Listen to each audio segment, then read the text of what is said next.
फिर भी हम उम्मीद करेंगे कि छोटे छोटे जवाबों में अपनी बात हम रखें। मौलाना अली कादी, पहले सुबुई खान ने जो कहा उसका उत्तर आप दीजिए, फिर चलूंगा बाकी मेहमानों के पास।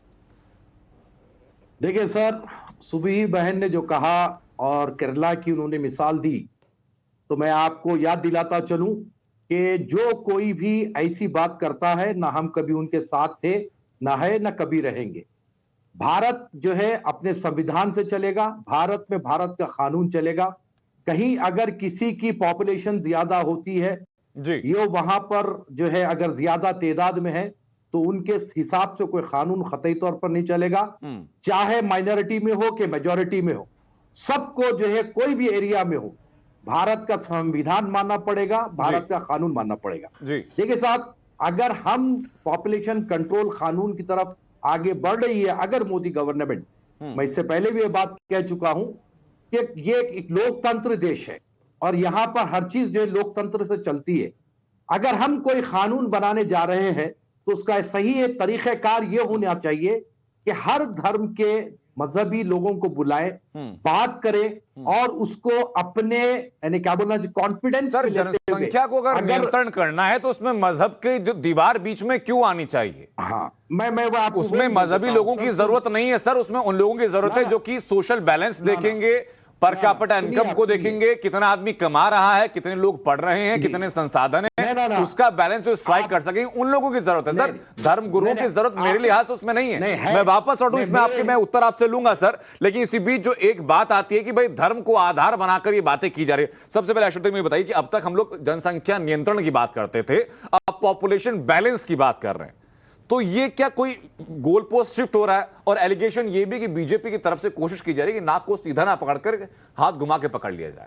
नहीं, भारतीय जनता पार्टी पर यह आरोप लगता है, लेकिन जो लोग फर्जी सेकुलरिज्म के नाम पे बेईमानी देश से करते हैं वो क्यों नहीं बताते कि भारतीय जनता पार्टी की सरकारें तो अभी हाल में आई, तो पहले क्यों नहीं ये सब कर लिया गया? पहले क्यों इस पर चर्चा तक नहीं हुई? चर्चा करने को भी तैयार कोई नहीं था। और कांग्रेस ने एक समय में किया भी तो उनका नसबंदी का तरीका ही एकदम अलग था। वो इस तरह से कर रहे थे जो बिल्कुल किसी सभ्य समाज में नहीं होना चाहिए।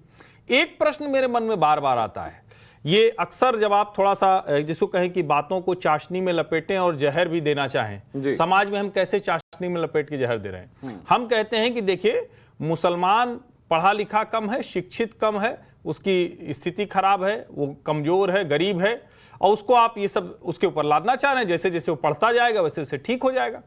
अब एक तरफ आप कह रहे हैं कि मुसलमान को जीवन की वो सुविधाएं नहीं मौजूद हैं, मिल रही हैं, और दूसरी तरफ कहते हैं कि नहीं नहीं, उनकी फर्टिलिटी रेट अगर हिंदुओं से बहुत ज्यादा है तो उसकी चिंता मत करो।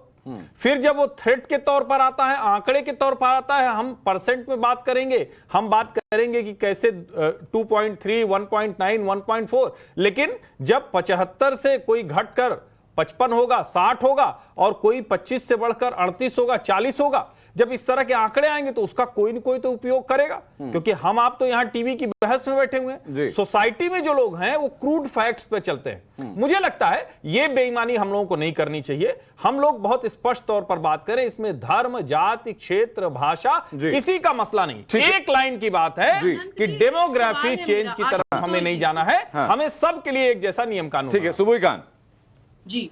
अनंत जी, आशुतोष जी से मेरा एक सवाल है। मैं बहुत सम्मान करती हूँ उनके ज्ञान का, लेकिन जैसे उन्होंने कुछ आंकड़े अभी दिए कि मुस्लिम समाज का जो फर्टिलिटी रेट है वो हिंदुओं से बहुत कम है, तो एक लेमैन की तरह मेरा एक सवाल है आपसे। सुबुई खान, आशुतोष जी ऐसे कोई आंकड़े नहीं दिए कि मुस्लिम समाज का जो फर्टिलिटी रेट है वो हिंदुओं से कम है, बल्कि स्टैटिस्टिक्स तो हम लोग स्क्रीन पर लगातार दिखा रहे हैं कि किस धर्म में अगर धर्म के आधार पर बांटा जाता है तो फर्टिलिटी रेट जो है कितना कितना होता है। जी, फर्टिलिटी रेट जो उन्होंने बताया, मेरा ये सवाल है कि अगर बहुत सारी रिपोर्ट्स, चलिए उनका भी नाम नहीं ले, अगर बहुत सारी रिपोर्ट्स ऐसी आती हैं जो कहती हैं कि मुसलमान समाज में एक्चुअली फर्टिलिटी रेट कम है as compare to other faiths, तो मेरे मन में ये सवाल आता है कि वो राज्य जहां पर ये डेमोग्राफी इम्बैलेंस हो रहा है, जनसंख्या का असंतुलन हो रहा है, क्या वो धर्मांतरण के कारण हो रहा है?